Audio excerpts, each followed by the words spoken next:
लगता। हाँ जी मनोज जी।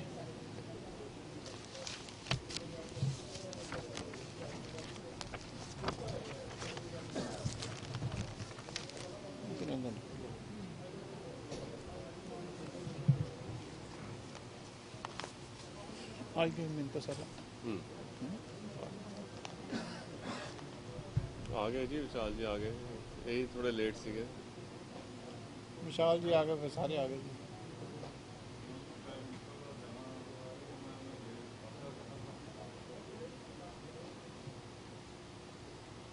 चलो जी राज हाँ जी ठीक है, बड़े करी शुरू करो जी करो। यही लेट सीगे, बाकी सारे आए सी। आए कर दो। नहीं बंद कर दो, आवाज आ रही है, वो माइक की आवाज है।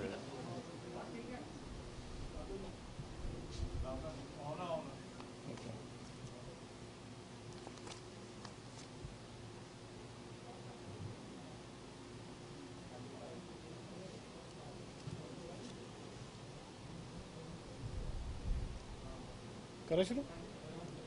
सब तो पहला तो सारिਆਂ ਦਾ ਹੀ मैं तह दिल तो धन्यवाद करदा। ਅੱਜ ਦੀ ਜਿਹੜੀ ਪ੍ਰੈਸ ਕਾਨਫਰੰਸ ਹੈ, ਜਿਹੜੀ ਮੌਜੂਦਾ ਰਾਜਨੀਤਿਕ ਸਥਿਤੀ ਜਿਹੜੀ ਕਿ ਬੜੀ ਤਰਸਯੋਗ ਹਾਲਤ ਦੇ ਵਿੱਚ ਹੈ ਪੰਜਾਬ ਦੇ ਵਿੱਚ, ਉਹਦੇ ਸਬੰਧ ਦੇ ਵਿੱਚ ਰੱਖੀ ਗਈ ਹੈ। ਕਾਂਗਰਸ ਪਾਰਟੀ ਨੇ ਕਾਫੀ ਲੰਬੀ ਡੈਲੀਬਰੇਸ਼ਨ ਤੋਂ ਬਾਅਦ ਪੰਜਾਬ ਦੇ ਵਿੱਚ अपनी पार्टी का प्रधान बदलिया। हर पार्टी का हक होंदा, पार्टी का इंटरनल मैटर है। जिन्हों भी कोई पार्टी ठीक समझे अपना प्रधान बनाए, इसते ना सानू इतराज हो सकता, ना किसी होर नू इतराज हो सकता। पर इस तब्दीली दे नाल बहुत सारियां चीज़ां जिहड़ियां वो ढक्कण की कोशिश की जा रही है। कई दिन लगातार पंजाब के मंत्री भी, कांग्रेस के लीडर भी, MLA साहबान भी दिल्ली जाके अपनी हाई कमांड नूं दसदे रहे कि इस वेले पंजाब दे विच इन्नी माड़ी हालत है कि साडा इलैक्शन दे विच पिंडां दे विच वड़ना भी मुश्किल है। इस करके तुसीं दसो कि असीं किहड़े मूँह दे नाल पिंडां दे विच जाके अपना पक्ष जिहड़ा वो रखिए। इहो जिहे हालात बन गए आ कांग्रेस के कि असीं लोकां कोल जाके खड़ नहीं सकते। इस करके मैं समझदा कि सारे जिम्मेवार जर्नलिस्ट साथी बैठे आ, इस तब्दीली की सही एनालिसिस जिहड़ी है वो प्रॉपर पोलीटिकल परसपैक्टिव दे विच होनी बहुत जरूरी है, क्योंकि इसका संबंध जिहड़ा सरकार की कारगुजारी दे नाल भी जुड़िया होया, कांग्रेस पार्टी की कारगुजारी दे नाल भी जुड़िया होया। जिहड़ा बहुत वड्डा मैनीफेस्टो कांग्रेस पार्टी ने जारी किया सी, उस वेले लोगों को गुमराह करने वास्ते, वोटां हासिल करने वास्ते उहदे नाल भी जुड़िया होया। इसलिए मैं सारी स्थिति नूं चंगी तरह घोखण तो बाद कह सकदा भाई कांग्रेस पार्टी की जिहड़ी हाई कमांड है उन्हें एक्सैप्ट किया कि कांग्रेस की सरकार ते कांग्रेस पार्टी सूबे दे विच बुरी तरह फेल हुई है। और 4.5 साल नाल जिस तरीके उन्होंने 18 नुकते पहला पूरे करने वास्ते कहा, वो भी इनडायरैक्ट तरीके दे नाल इस गल दी उन्होंने जिहड़ी है मन्निया कि जिहड़े वड्डे वादे पंजाब की जनता दे नाल कीते सी, उन्हां दे विचों कोई वादा कांग्रेस पार्टी दे मुख्यमंत्री, कांग्रेस के प्रधान ते सारी पार्टी ने पूरा नहीं किया। इस करके जदों ये हालात सी ते चाहिदा तां ये सी कि जिहड़ी हाई कमांड है कांग्रेस पार्टी की, जिन्हां ने ये मैनीफेस्टो जारी किया सी, कलर्ड फोटो बड़िया सोहनिया, ये सोनिया गांधी की फोटो है, डॉक्टर मनमोहन सिंह होरां की भी फोटो है, राहुल गांधी की भी फोटो है, कैप्टन अमरिंदर सिंह होरां की भी फोटो है। ਇਹਨਾਂ ਨੇ ਉਸ ਵੇਲੇ ਪੰਜਾਬ ਨੂੰ ਸਾਰਿਆਂ ਨੇ ਬਹੁਤ ਵੱਡਾ ਭਰੋਸਾ ਜਿਹੜਾ ਉਹ ਮੈਨੀਫੈਸਟੋ ਦੇ ਰਾਹੀਂ ਦਿੱਤਾ ਸੀ।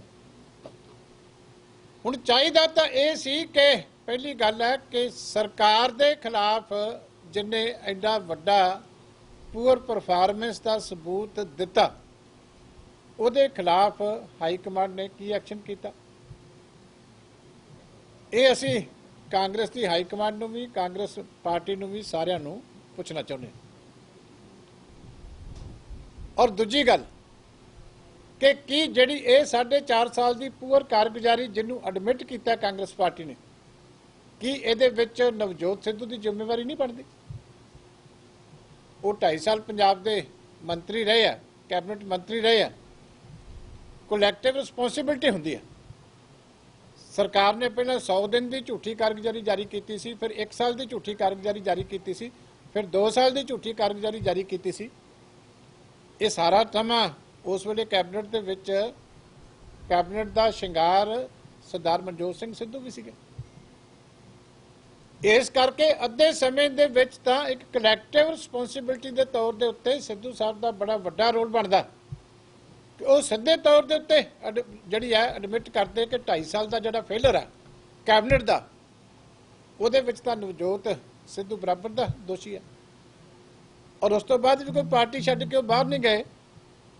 ਰੂਲਿੰਗ ਪਾਰਟੀ ਦੇ ਉਹ ਜਿਹੜੇ ਆ ਉਸ ਤੋਂ ਬਾਅਦ ਵੀ ਐਮਐਲਏ ਸੀ।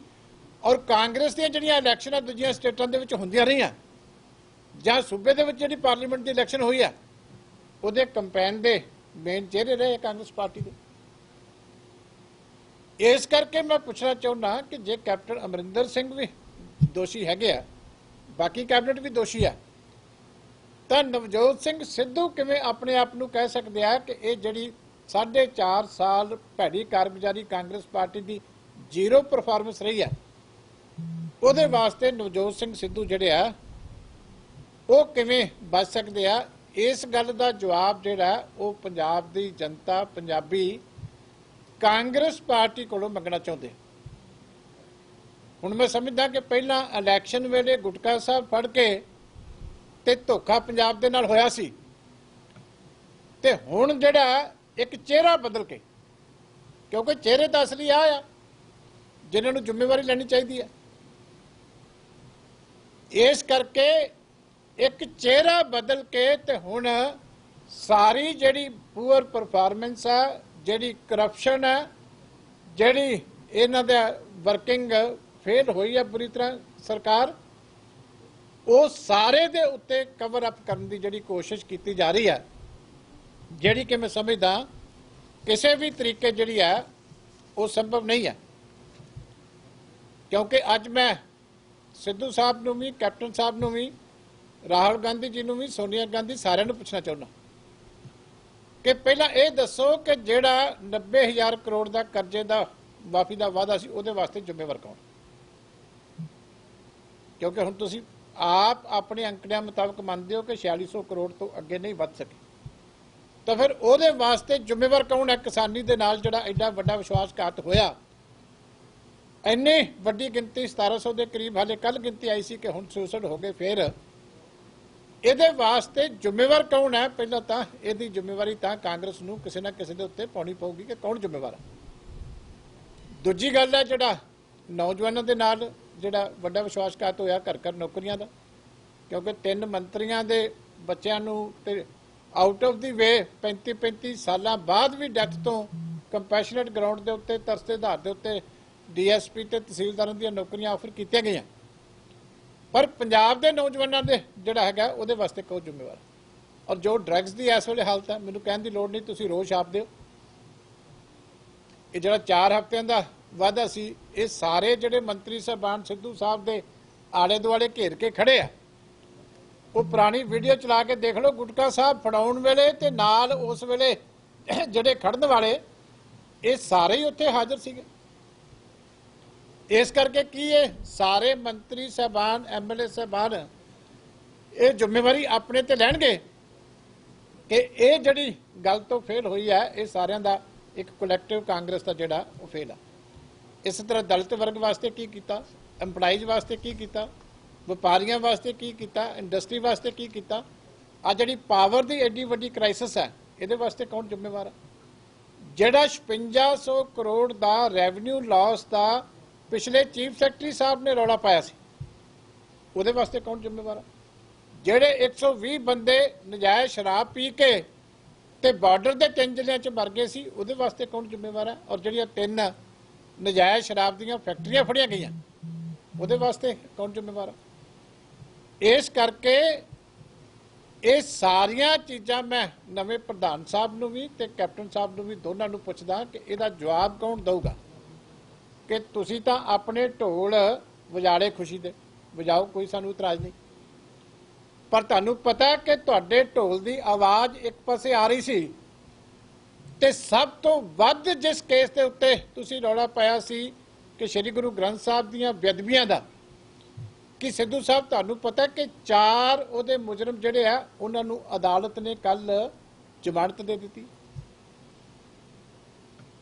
ਕਿ ਤੁਹਾਡਾ ਢੋਲ ਵਜਾ ਕੇ ਨੱਚਣਾ, ਇੱਕ ਪਾਸੇ ਸ੍ਰੀ ਗੁਰੂ ਗ੍ਰੰਥ ਸਾਹਿਬ ਦੀ ਬੇਅਦਬੀ ਦੇ ਦੋਸ਼ੀਆਂ ਨੂੰ, ਤੁਹਾਨੂੰ ਤਾਂ ਸੱਤਾ ਦਾ ਨਸ਼ਾ, ਤੁਹਾਨੂੰ ਨਹੀਂ ਉਸ ਗੱਲ ਨੂੰ ਹੁਣ ਯਾਦ ਹੋਣਾ, ਪਰ ਕੱਲ ਦੀ ਡੇਟ ਦੇ ਵਿੱਚ ਹੀ 4 ਦੋਸ਼ੀਆਂ ਨੂੰ ਜਿਹੜੀ ਹੈ ਜ਼ਮਾਨਤ ਜਿਹੜੀ ਹੈ ਮਿਲੀ ਹੈ, ਉਹਦੀ ਜ਼ਿੰਮੇਵਾਰੀ ਕਾਂਗਰਸ ਪਾਰਟੀ ਦੇ ਉੱਤੇ ਕੋਈ ਲਏਗਾ? ਇਹੀ ਇੱਕ ਮੁੱਦਾ ਸੀ ਨਾ।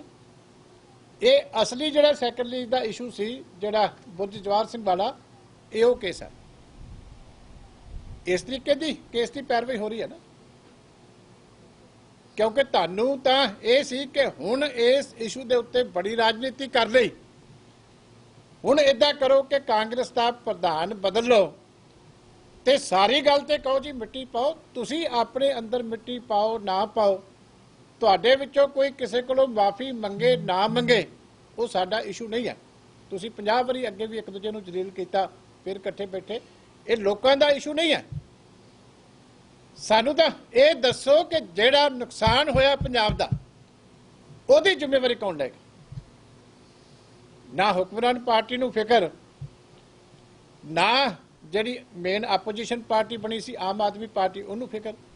ਉਹਦੇ 8 ਐਮਐਲਏ ਤੇ ਸੁਖਣਾ ਇਹਨਾਂ ਦੇ ਨਾਲ ਹੀ ਤੁਰੇ ਫਿਰਦੇ, ਕਿਉਂਕਿ 3 ਤਾਂ ਕੱਲ ਵੀ ਉੱਥੇ ਪਹੁੰਚੇ ਹੋਏ ਸੀ। ਪਰ ਕੇਜਰੀਵਾਲ ਸਾਹਿਬ ਇਹ ਦੱਸਣ ਨੂੰ ਤਿਆਰ ਨਹੀਂ ਵੀ ਉਹਨਾਂ ਦੇ ਖਿਲਾਫ ਐਕਸ਼ਨ ਵਾਸਤੇ ਤੁਸੀਂ ਕੀ ਕਰ ਰਹੇ ਹੋ। ਇੱਕ ਇਹਨਾਂ ਦਾ ਐਮਐਲਏ ਜਿਹੜਾ ਵਾਪਸ ਚਲਾ ਗਿਆ 4 ਸਾਲ ਘੁੰਮ ਕੇ, ਉਹ ਕੱਲ ਕਹੀ ਜਾਂਦਾ ਮੈਂ ਕਾਂਗਰਸ ਗਿਆ ਹੀ ਨਹੀਂ। ਹੁਣ ਦੱਸੋ ਜੇ ਇਹ ਵੀ ਇੰਨਾ ਝੂਠ ਬੋਲੋਗੇ, ਜਿਹੜੇ ਸਾਰੀ ਪ੍ਰੈਸ ਦੇ ਵਿੱਚ ਤੁਸੀਂ ਸ਼ਾਮਲ ਹੋ ਕੇ, ਚੰਡੀਗੜ੍ਹ ਦੀ ਪ੍ਰੈਸ ਦੇ ਵਿੱਚ, ਤੇ ਫਿਰ ਮੁੱਕਰੀ ਜਾਂਦੇ ਹੋ ਕਿ ਮੈਂ ਗਿਆ ਨਹੀਂ, ਤੇ ਕੇਜਰੀਵਾਲ ਸਾਹਿਬ ਨੂੰ ਵੀ ਦੱਸਣਾ ਪਊਗਾ ਕਿ ਇਹਨਾਂ ਦਾ ਕਾਰਨ ਕੀ ਹੈ, ਔਰ ਤੁਸੀਂ ਕਿਉਂ ਪੰਜਾਬ ਦੇ ਥਰਮਲ ਪਲਾਂਟਾਂ ਨੂੰ ਫੇਲ ਕਰਨ ਵਾਸਤੇ ਸੁਪਰੀਮ ਕੋਰਟ ਦੇ ਵਿੱਚ ਕੇਸ ਪਾਇਆ, ਪੰਜਾਬ ਨੂੰ ਹਨੇਰੇ ਵੱਲ ਧੱਕਣ ਦੀ ਕੋਸ਼ਿਸ਼ ਕਿਉਂ ਕੀਤੀ। ਹੁਣ ਕੇਜਰੀਵਾਲ ਸਾਹਿਬ ਨੂੰ ਵੀ 4.5 ਸਾਲ ਬਾਅਦ ਅਸੀਂ ਪੁੱਛਦੇ ਹਾਂ ਕਿ SYL ਦੇ ਖਿਲਾਫ ਤੁਸੀਂ ਆਪਣਾ ਐਫੀਡੈਵਿਟ ਜਿਹੜਾ ਕਿਉਂ ਫਾਈਲ ਕੀਤਾ। ਇਸ ਕਰਕੇ ਮੈਨੂੰ ਬੜੀ ਇਸ ਗੱਲ ਦੀ ਮਾਯੂਸੀ ਹੈ ਕਿ ਸਾਰੇ ਜਿਹੜੇ ਆ ਢੋਲ ਢਮੱਕੇ ਦੇ ਵਿੱਚ ਆਪਣੀਆਂ ਜ਼ਿੰਮੇਵਾਰੀਆਂ ਜਿਹੜੀਆਂ ਉਹ ਭੁਲਾ ਰਹੇ ਆ। ਮੈਂ ਇਹਨਾਂ ਤੋਂ ਜਵਾਬ ਚਾਹੁੰਦਾ ਕਿ ਇਹ ਦੱਸੋ ਕਿ ਪੰਜਾਬ ਕਿੱਥੇ ਆ, ਪੰਜਾਬ ਦੇ ਲੋਕਾਂ ਦੇ ਮਸਲੇ ਕਿੱਥੇ ਆ, ਉਹਨਾਂ ਨੂੰ ਕੌਣ ਹੱਲ ਕਰੂਗਾ। ਇਹ ਤੁਸੀਂ ਜਵਾਬ ਨਹੀਂ ਦੇਣਾ, ਪਰ ਤਿਆਰ ਹੋ ਜਾਓ, ਪੰਜਾਬ ਦੇ ਲੋਕੀ ਤੁਹਾਨੂੰ ਜਨਤਾ ਦੀ ਕਚਹਿਰੀ ਦੇ ਵਿੱਚ ਸਵਾਲ ਪੁੱਛਣਗੇ ਔਰ ਇਹਦੀ ਸਜ਼ਾ ਤੁਹਾਨੂੰ ਉੱਥੇ ਦੇਣਗੇ। ਦੂਜੀ ਗੱਲ ਮੈਂ ਕੇਂਦਰ ਸਰਕਾਰ ਨੂੰ ਬੇਨਤੀ ਕਰਨੀ ਚਾਹੁੰਦਾ, ਕਿਉਂਕਿ ਪਿਛਲੀ ਵਾਰੀ ਵੀ ਪਾਰਲੀਮੈਂਟ ਦੇ ਵਿੱਚ ਬੜੀਆਂ ਕੋਸ਼ਿਸ਼ਾਂ ਕੀਤੀਆਂ ਸੀ, ਸ਼੍ਰੋਮਣੀ ਅਕਾਲੀ ਦਲ ਨੇ ਵੀ ਬੜੀ ਜਿਹੜੀ ਹੈ ਆਵਾਜ਼ ਉਠਾਈ ਸੀ। ਦੂਸਰੀ ਵਾਰ ਫਿਰ ਕਾਨੂੰਨ ਬੰਦ ਤੋਂ ਬਾਅਦ ਫਿਰ ਪਾਰਲੀਮੈਂਟ ਆ ਗਈ, ਪਰ ਕੇਂਦਰ ਦਾ ਰਵੱਈਆ ਜਿਹੜਾ ਹਾਲੇ ਵੀ ਕਿਸਾਨੀ ਦੇ ਜਿਹੜਾ 3 ਕਾਨੂੰਨਾਂ ਨੂੰ ਲੈ ਕੇ ਉਹ ਹਾਲੇ ਟਸ ਤੋਂ ਬਸ ਨਹੀਂ ਹੋਏ। ਇਹ ਜਿਹੜਾ ਤਾਨਾਸ਼ਾਹੀ ਰਵੱਈਆ ਹੈ, ਇਹ ਮੈਂ ਬੇਨਤੀ ਕਰਦਾ ਕੇਂਦਰ ਸਰਕਾਰ ਨੂੰ ਉਹ ਚੇਂਜ ਕਰਨਾ ਚਾਹੀਦਾ, ਕਿਉਂਕਿ ਖੇਤੀ ਰਾਜਾਂ ਦਾ ਵਿਸ਼ਾ ਹੈ। ਇਸ ਕਰਕੇ ਵਾਰ-ਵਾਰ ਇਸ ਤਰ੍ਹਾਂ ਦੇ ਬੇਤੁਕੇ ਬਿਆਨ ਦੇਈ ਜਾਣਾ ਕਿ ਅਸੀਂ ਗੱਲਬਾਤ ਨੂੰ ਤਿਆਰ ਹਾਂ। ਜੇ ਤਿਆਰ ਹੋ ਤਾਂ ਤੁਸੀਂ ਸ਼ਰਤਾਂ ਕਿਉਂ ਰੱਖ ਰਹੇ ਹੋ? ਤੁਸੀਂ ਪਾਰਲੀਮੈਂਟ ਦੇ ਵਿੱਚ ਅਸੀਂ ਅਡਜਰਨਮੈਂਟ ਮੋਸ਼ਨ ਦਿੱਤਾ ਸੀ, ਸਾਡੇ ਪ੍ਰਧਾਨ ਸਾਹਿਬ ਸਰਦਾਰ ਸੁਖਬੀਰ ਸਿੰਘ ਜੀ ਬਾਦਲ ਸਾਹਿਬ ਨੇ, ਸਾਡੇ ਸਾਰੇ MP ਸਾਹਿਬਾਨ, ਬੀਬਾ ਹਰਸਿਮਰਤ ਕੌਰ ਭੁੰਦੜ ਸਾਹਿਬ, ਨਰੇਸ਼ ਗੁਜਰਾਲ ਜੀ, ਸਾਰੇ ਦੂਜੀਆਂ ਪਾਰਟੀਆਂ ਦੇ ਵੀ MP ਸਾਹਿਬਾਨ ਉੱਤੇ ਪ੍ਰੋਟੈਸਟ ਕਰ ਰਹੇ ਆ, ਪਰ ਤੁਸੀਂ ਡਿਸਕਸ਼ਨ ਵਾਸਤੇ ਵੀ ਉੱਥੇ ਸਮਾਂ ਨਹੀਂ ਰੱਖਿਆ।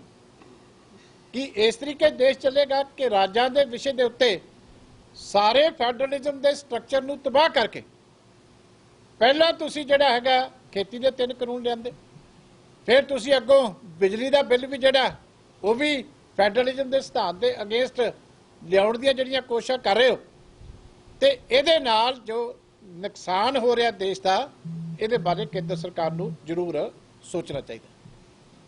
ਇਸ ਕਰਕੇ ਮੈਂ ਉਹਨਾਂ ਨੂੰ ਵੀ ਬੇਨਤੀ ਕਰਦਾ ਕਿ ਥੋੜ੍ਹਾ ਜਿਹਾ ਤਹੱਮਲ ਤੋਂ ਕੰਮ ਲੈਣਾ ਚਾਹੀਦਾ, ਬਿਨਾਂ ਸ਼ਰਤ ਕਿਸਾਨਾਂ ਦੇ ਨਾਲ ਗੱਲ ਕਰਨੀ ਚਾਹੀਦੀ ਹੈ, ਕਿਉਂਕਿ ਇੰਨੀ ਗਰਮੀ ਵੀ ਚੱਲ ਰਹੀ ਹੈ, ਪਹਿਲਾਂ ਸਰਦੀ ਵੀ ਉਹਨਾਂ ਨੇ ਹੰਡਾਈ, ਕਿੰਨੇ ਤਸ਼ੱਦਦ ਵੀ ਉਹਨਾਂ ਦੇ ਉੱਤੇ ਹੋਏ, ਪਰ ਹਾਲੇ ਵੀ ਜਿਹੜੀ ਕੇਂਦਰ ਸਰਕਾਰ ਐਡਮੈਂਟ ਹੈ, ਉਹਨਾਂ ਨੂੰ ਇਹਦੇ ਬਾਰੇ ਸੋਚਣਾ ਚਾਹੀਦਾ, ਉਹਨਾਂ ਦੇ ਕਾਨੂੰਨ ਤਿੰਨੇ ਵਾਪਸ ਕਰਨੇ ਚਾਹੀਦੇ। ਹੋਰ ਕੋਈ ਤੁਹਾਡਾ ਕੋਈ ਕੁਐਸਚਨ ਹੋਵੇ ਤੇ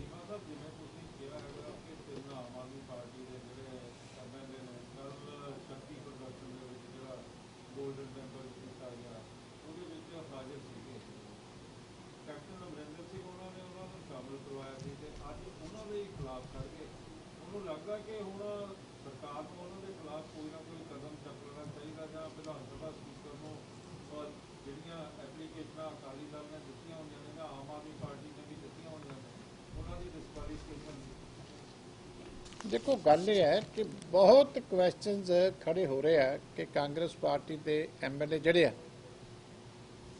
ਉਹ ਇੰਨੇ ਲੰਬੇ ਸਮੇਂ ਤੋਂ ਕਾਂਗਰਸ 'ਚ ਸ਼ਾਮਲ ਨੇ, ਕਈਆਂ ਨੇ ਨਵੀਆਂ ਪਾਰਟੀਆਂ ਬਣਾ ਲਈਆਂ, ਨਵੇਂ ਇਲੈਕਸ਼ਨ ਸਿੰਬਲ ਤੇ ਚੋਣ ਲੜ ਲਈ, ਪਰ ਨਾ ਤਾਂ ਸੀਰੀਅਸਲੀ ਆਮ ਆਦਮੀ ਪਾਰਟੀ ਨੇ ਫਾਲੋ ਕੀਤਾ, ਨਾ ਹੀ ਈਵਨ ਉਹਨਾਂ ਨੇ ਇਹ ਝਿਜਕ ਦਿਖਾਈ ਕਿ 4-4 ਸਾਲਾਂ ਬਾਅਦ ਲੋਕੀ ਵਾਪਸ ਆਈ ਜਾ ਰਹੇ ਆ ਔਰ ਆ ਕੇ ਝੂਠ ਬੋਲੀ ਜਾ ਰਹੇ ਆ ਕਿ ਮੈਂ ਉਹ 'ਚ ਗਿਆ ਨਹੀਂ, ਤੇ ਨਾ ਇਹਦੇ ਤੇ ਕੇਜਰੀਵਾਲ ਬਿਲਕੁਲ ਚੁੱਪ ਹੈ ਜਿਹੜਾ ਬੜੀ ਸਿਧਾਂਤਾਂ ਦੀ ਗੱਲ ਕਰਦਾ ਸੀ। ਔਰ ਇੱਕ ਮੈਂ ਕੁਐਸਚਨ ਸਿੱਧੂ ਸਾਹਿਬ ਨੂੰ ਵੀ ਹੋਰ ਪੁੱਛਣਾ ਚਾਹੁੰਦਾ ਕਿ ਸਿੱਧੂ ਸਾਹਿਬ ਨੇ ਬੜੇ ਤਗੜੇ ਮਿਆਰ ਰਾਜਨੀਤੀ ਦੇ ਵਿੱਚ ਕਹਿੰਦੇ ਸੀ ਮੈਂ ਸੈੱਟ ਕੀਤੇ ਆ, ਮੈਂ ਕਿਸੇ ਗੱਲ ਦੇ ਉੱਤੇ ਸਮਝੌਤਾ ਨਹੀਂ ਕਰਦਾ। ਆ ਸੈਂਡ ਮਾਫੀਆ ਦਾ ਇਸ਼ੂ ਸਾਡੇ ਪ੍ਰਧਾਨ ਸਾਹਿਬ ਨੇ ਪਿਛਲੇ ਦਿਨਾਂ ਦੇ ਵਿੱਚ ਰੇਡ ਕੀਤੇ ਤੇ ਖੁੱਲ੍ਹ ਕੇ ਅਸੀਂ ਸਾਰੇ ਮੀਡੀਆ ਨੂੰ ਦਿਖਾਇਆ ਵੀ ਦੇਖੋ ਕੀ ਹਾਲ ਹੈ ਪੰਜਾਬ ਦੇ ਵਿੱਚ, ਕਿਵੇਂ ਕਾਂਗਰਸ ਪਾਰਟੀ ਦੀ ਮਿਲੀ ਭੁਗਤ ਦੇ ਨਾਲ, ਸਰਕਾਰ ਦੀ ਸ਼ਹਿਦ ਦੇ ਨਾਲ ਇਹਦੇ ਆਪਣੇ ਮੰਤਰੀ MLA ਤੇ ਹੋਰ ਲੋਕੀ ਕਿਵੇਂ ਮਾਈਨਿੰਗ ਕਰ ਰਹੇ। ਹੁਣ ਜਿਹੜੇ MLA ਸਾਹਿਬਾਨ ਸਿੱਧੂ ਸਾਹਿਬ ਦੇ ਆਲੇ ਦੁਆਲੇ ਬੈਠੇ ਸੀ, ਕੀ ਉਹ ਫੋਟੋਆਂ ਦੇਖ ਕੇ ਦੱਸਣਗੇ ਕਿ ਉਹਨਾਂ ਚੋਂ ਰੇਤਾ ਦੇ ਵਪਾਰੀ ਕਿੰਨੇ ਸੀ, ਔਰ ਕਿਹੜਾ ਮਾਡਲ ਜਿਹੜਾ ਨਵਾਂ ਉਹ ਹੁਣ ਜਿਹੜਾ ਸੈਂਡ ਮਾਈਨਿੰਗ ਦਾ ਉਹ ਸਿੱਧੂ ਸਾਹਿਬ ਦੇਣਾ ਚਾਹੁੰਦੇ ਆ। ਪਹਿਲਾਂ ਤੇ ਆਂਧਰਾ ਤੇ ਪਤਾ ਨਹੀਂ ਕਿੱਥੇ ਕਿੱਥੇ ਗਏ ਸੀ, ਤੇ ਹੁਣ ਜਿਹੜਾ ਜਮਾਲਪੁਰ ਵਾਲਾ ਮਾਡਲ ਵਧੀਆ ਕਿ ਜੀਰੇ ਵਾਲਾ ਮਾਡਲ ਵਧੀਆ ਕਿ ਦਰਸ਼ਨ ਸਿੰਘ ਬਰਾੜ ਜਿਹੜਾ ਕੱਲ ਬਹੁਤ ਖੁਸ਼ ਸੀ, ਕਹਿੰਦਾ ਬਾਬਾ ਜੀ ਦੀ ਕਿਰਪਾ ਹੋ ਗਈ ਭਈ ਛਿੱਕੇ ਮਾਰੇ ਵੀ ਹੁਣ ਪਿੰਡਾਂ 'ਚ ਵੜ ਜਾਾਂਗੇ, ਆ ਉਹਦੇ ਹੋਣਹਾਰ ਸਪੁੱਤਰ ਦਾ ਅੱਜ ਲੱਗਿਆ ਹਿੰਦੁਸਤਾਨ ਟਾਈਮ ਦੇ ਵਿੱਚ ਕਿ 1,56,00,000 ਜੁਰਮਾਨਾ ਵੀ ਪੈ ਗਿਆ, ਫੋਰੈਸਟਲੀ ਜ਼ਮੀਨ ਦੇ ਉੱਤੇ ਕਰੈਕਸ਼ਨ ਲੱਗੇ ਹੋਏ। ਸਿੱਧੂ ਸਾਹਿਬ ਅੱਜ ਦੀ ਅਖਬਾਰ ਹੈ, ਤੇ ਹੁਣ ਦੱਸੋ ਵੀ ਕਿਹੜਾ ਫਾਈਨਲੀ ਮਾਡਲ ਤੁਸੀਂ ਜਿਹੜਾ ਸੈਂਡ ਮਾਈਨਿੰਗ ਦਾ ਇਹ ਪੰਜਾਬ ਦੇ ਲੋਕਾਂ ਨੂੰ ਦੇ ਰਹੇ ਹੋ, ਜਿਹੜੇ ਤੁਹਾਡੇ ਨਾਲ ਆਲੇ ਦੁਆਲੇ ਬੈਠੇ ਆ। ਮੇਰਾ ਖਿਆਲ ਅੱਜ ਇਹਦੇ ਤੇ ਡਿਸਕਸ਼ਨ ਕਰ ਲਓ, ਤੇ ਕੱਲ ਨੂੰ ਇਹਦੇ ਚੋਂ ਇੱਕ ਵੀ MLA ਜਿਹੜੇ ਤੁਸੀਂ ਕਹਿੰਦੇ ਹੋ ਨਾ ਵੀ 37-38 ਮੇਰੇ ਨਾਲ ਗਏ ਆ, ਮੇਰੇ ਖਿਆਲ ਸਾਰੇ ਹੀ ਮੁੜ ਕੇ ਚੰਡੀਗੜ੍ਹ ਆ ਜਾਣਗੇ ਕਿ ਪਹਿਲੇ ਵਾਲੇ ਚੰਗਾ ਸੀ। ਇਸ ਕਰਕੇ ਹੁਣ ਹਿੰਮਤ ਹੈ, ਤੇ ਜਿਹੜੇ ਨਾਲ ਖੜੇ ਸੀ ਸਿੱਧੂ ਸਾਹਿਬ ਉਹਨਾਂ ਨੂੰ ਕਹੋ ਕਿ ਆਹ ਜਿਹੜਾ 2 ਨੰਬਰ ਦਾ ਧੰਦਾ ਹੈ, ਇਹਦੇ ਚੋਂ ਜਿੰਨਾ ਪੈਸਾ ਕਮਾਇਆ ਇਹ ਵਾਪਸ ਜਮ੍ਹਾਂ ਕਰਾਓ ਸਰਕਾਰੀ ਖਜ਼ਾਨੇ 'ਚ। ਜੇ ਹਿੰਮਤ ਹੈ ਤਾਂ ਹੁਣ ਕਹੋ। ਮੈਨੂੰ ਪਤਾ ਤੁਹਾਡੇ 'ਚ ਹਿੰਮਤ ਨਹੀਂ, ਕਿਉਂਕਿ ਸ਼ਾਮ ਨੂੰ ਹੀ ਸਾਰੇ ਦੇ ਸਾਰੇ ਇੱਥੇ ਆ ਜਾਣਗੇ ਕਿ ਪਹਿਲੇ ਵਾਲਾ ਬਾਬਾ ਚੰਗਾ ਸੀ, ਇਹ ਤਾਂ ਉਸ ਵਾਦੋਂ ਵੀ ਚਾਹਤੇ ਨੇ।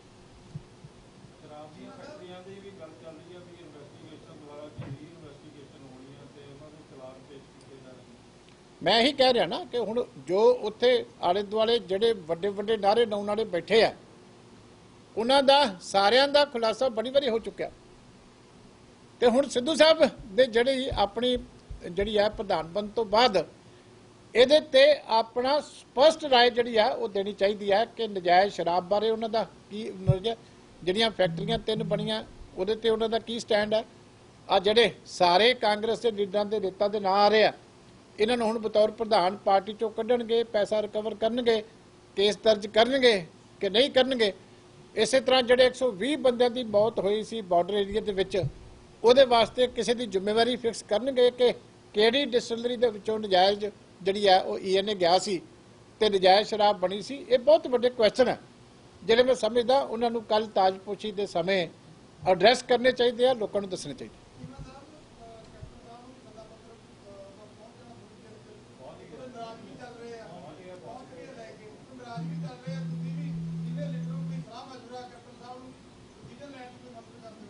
ਦੇਖੋ ਗੱਲ ਇਹ ਹੈ ਕਿ ਮੈਂ ਤਾਂ ਪਹਿਲਾਂ ਹੀ ਪੰਜਾਬ ਦੀ ਜਨਤਾ ਨੂੰ ਸੁਚੇਤ ਕੀਤਾ ਹੈ ਕਿ ਇਸ ਡਰਾਮੇ ਦੇ ਵਿੱਚ ਪੰਜਾਬ ਦੀ ਜਨਤਾ ਨੂੰ ਨਹੀਂ ਆਉਣਾ ਚਾਹੀਦਾ। ਇਹ ਸਾਰਾ ਕੁਝ ਉੱਪਰੋਂ ਦੇਖੋ ਕਰਪਸ਼ਨ ਦਾ ਕਿੱਡਾ ਵੱਡਾ ਇਸ਼ੂ ਇੱਥੇ ਰੇਜ ਹੋਇਆ ਸੀ ਪੰਜਾਬ ਦੇ ਵਿੱਚ ਕਿ ਸਰਕਾਰ ਬੇਹੱਦ ਕਰਪਸ਼ਨ ਕਰ ਰਹੀ ਹੈ। ਬੜਾ ਕੁਝ ਲੀਡਰਾਂ ਨੇ ਜਾ ਕੇ ਦਿੱਲੀ ਦੱਸਿਆ ਸੀ। ਆ ਬਾਕੀ ਜਿਹੜੀਆਂ ਤਬਦੀਲੀਆਂ ਤਾਂ ਥੋੜੀਆਂ ਬਹੁਤੀਆਂ ਜਿਹੜੀਆਂ ਇਹ ਸਾਹਮਣੇ ਆਈਆਂ ਕਿ ਕਿਸੇ ਨੂੰ ਪ੍ਰਧਾਨਗੀ ਦੇ ਕੇ ਖੁਸ਼, ਇੱਕ ਨਾਨ ਵਰਕਿੰਗ ਪ੍ਰਧਾਨ ਬਣਾਤਾ, 4 ਵਰਕਿੰਗ ਪ੍ਰਧਾਨ ਬਣਾਤੇ, ਤੇ ਇਹ ਚੀਜ਼ਾਂ ਤਾਂ ਤੁਹਾਡੇ ਸਾਹਮਣੇ ਆਈਆਂ। ਪਰ ਕਰਪਸ਼ਨ ਦੇ ਮਾਮਲੇ 'ਚ ਹਾਈ ਕਮਾਂਡ ਨੇ ਧੂੰ ਨਹੀਂ ਕੱਢਿਆ, ਉਹ ਸਾਰੇ ਦਾ ਸਾਰਾ ਮਾਮਲਾ ਉੱਥੇ ਸੈਟਲ ਕਰ ਦਿੱਤਾ। ਇਸ ਕਰਕੇ ਤਾਂ ਸ਼ਾਇਦ ਹੁਣ ਨਵੇਂ ਪ੍ਰਧਾਨ ਸਾਹਿਬ ਕੋਈ ਇਹਦੇ ਤੇ ਚਾਨਣ ਪਾਉਣ, ਅਸੀਂ ਇੰਤਜ਼ਾਰ ਕਰਾਂਗੇ ਕੱਲ ਕਿ ਉੱਥੇ ਕੀ ਕਹਿੰਦੇ।